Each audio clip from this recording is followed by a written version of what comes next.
Alors ici, on va parler des angles particuliers. On a revu les types d'angles, on a déjà parlé des angles aigus, obtus, plats, etc. Ici, les angles particuliers, ça porte des noms un peu plus compliqués et c'est souvent utilisé dans des exercices comme ici, où il y a des figures imbriquées les unes dans les autres, où il y a ainsi plusieurs angles formés et on demande le nom particulier de certains angles. Par exemple, ici, l'angle A1 et l'angle C3 sont des angles, comme on appelle, angles alternes internes. Et donc, c'est tout ceci qu'on va voir pour soit donner le nom des angles particuliers dans un dessin un peu de ce genre-là, où on donne parfois l'amplitude d'un angle, et connaissant les propriétés et les différentes sortes d'angles, on calcule l'amplitude de tous les autres angles. D'accord?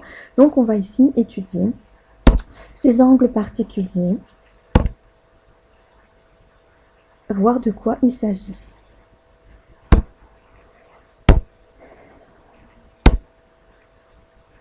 Je reviens à la dia de base.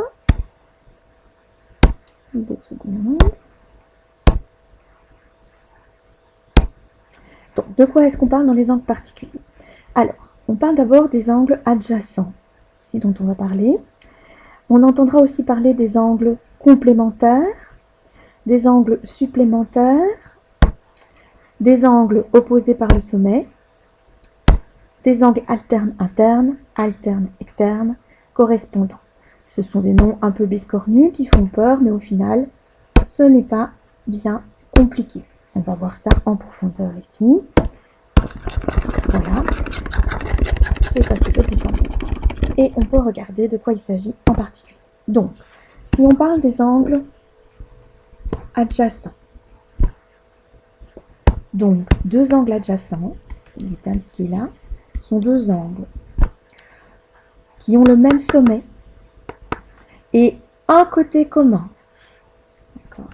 et qui sont situés de part et d'autre, donc d'un côté et de l'autre, de ce sommet commun.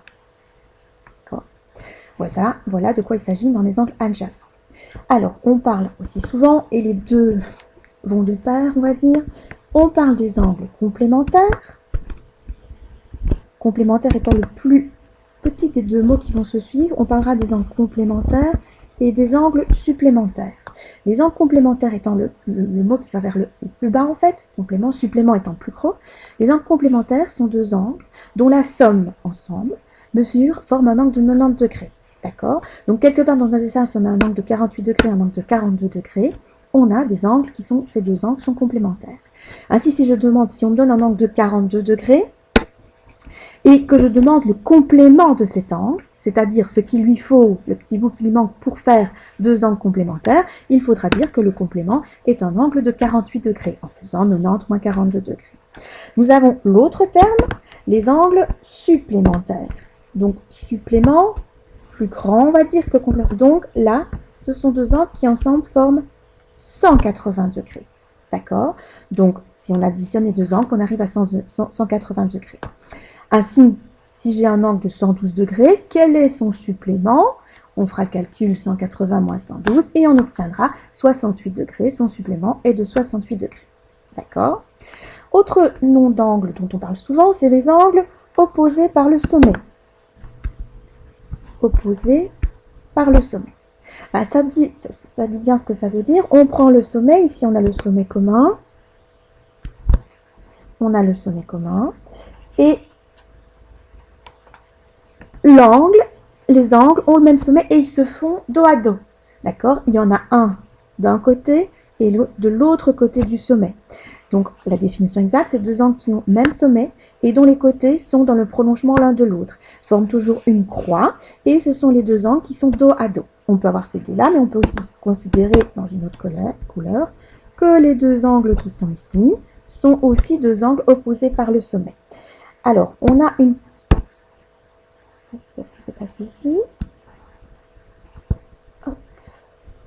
On a une propriété qui est importante qui va avec ces angles. C'est la propriété qui dit que deux angles, et qui nous sert dans beaucoup d'exercices, qui nous permet ainsi de calculer facilement certains angles, deux angles opposés par le sommet ont toujours la même amplitude. Ainsi, si on sait que cet angle a par exemple, on va dire 120 degrés, on sait automatiquement que son angle opposé par le sommet, lui, a aussi 120 degrés. On rappellera aussi, tant qu'on y est, que ici, les deux parties forment ici, en tout, les deux angles ensemble, un angle plat, c'est-à-dire 180 degrés. Comme ces deux angles-ci, celui-là et celui-ci, sont deux angles supplémentaires, on peut calculer celui-ci qui sera donc de 60 degrés. Des calculs comme ça qui nous permettent, dans une figure un peu plus complexe, de calculer ainsi tous les angles. Donc voilà, on a donc les angles adjacents, complémentaires, 90 degrés, supplémentaires 180, et les angles opposés par le sommet, on forme une croix, et c'est les angles qui se font dos à dos et qui sont de même amplitude. Il existe des noms encore un peu plus biscornus, mais on va regarder, et il y a une logique à tout cela. On parle aussi des angles, donc on va parler des angles alternes internes, alternes externes et correspondants. D'accord? On prend le cas qui va nous être le plus utile. C'est quand on va se retrouver avec deux droites parallèles, donc on a à chaque fois deux parallèles, et une droite sécante. D'accord? Quand on a cette organisation-là, ce schéma-là, on va se retrouver avec plein d'angles. 1, 2, 3, 4, 1, 2, 3, 4.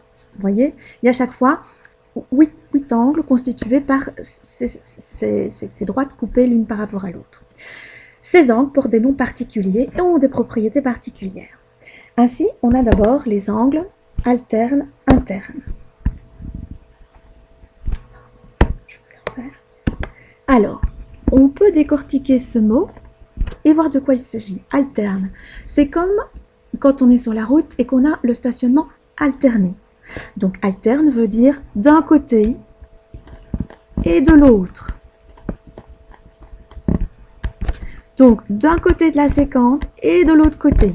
D'accord? Donc c'est des angles qui vont se trouver d'un côté et de l'autre de la séquente. Et interne, ça veut dire qu'ils vont se trouver ici, à l'intérieur des deux parallèles.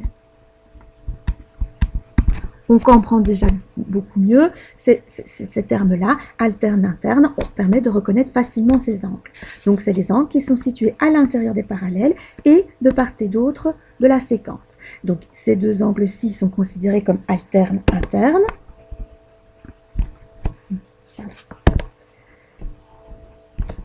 Mais il y en a d'autres, les deux autres à côté aussi, deux par deux, sont considérés comme alterne, interne. Et on va voir aussi, il faut retenir, comme pour les angles opposés par le sommet, ici que les angles, chaque fois deux par deux angles alternes internes, sont deux angles qui ont la même formés par deux parallèles et une séquente, sont deux angles qui ont toujours la même amplitude. Donc si on connaît un, on connaît l'amplitude de l'autre. Autre mot un peu biscornu qui caractérise certains angles, c'est les angles alternes externes. De nouveau, on va décortiquer le mot. D'accord? Alterne, ça veut dire qu'ils sont de nouveau un d'un côté et un de l'autre de la séquente, un d'un côté et un de l'autre. Alterne. Et cette fois-ci externe, donc ça veut dire qu'ils sont à l'extérieur des parallèles. D'accord? À l'extérieur. Donc on trouve un angle ici constitué d'un premier côté et un angle ici constitué par l'autre parallèle et la séquente. D'accord? Donc les angles alternent de chaque côté de la séquente et à l'extérieur des parallèles. On trouve ces deux-ci, mais on trouve aussi les deux autres qui vont ensemble. De nouveau, on aura comme propriété que lorsqu'on a deux parallèles et une séquente, ça a la forme des angles alternes externes qui, deux à deux, sont de même amplitude. D'accord? Dernier mot. Dernière sorte d'angle un peu compliqué, ce sont les angles correspondants. D'accord? Correspondants dans le temps qui se correspondent. Ils sont du même côté de la séquente. D'accord? Donc par exemple, on va prendre cet angle-ci avec cet angle-ci. Ils sont tous les deux du même côté, un seul côté cette fois-ci. D'accord? Mais il y en a un à l'intérieur et un à l'extérieur.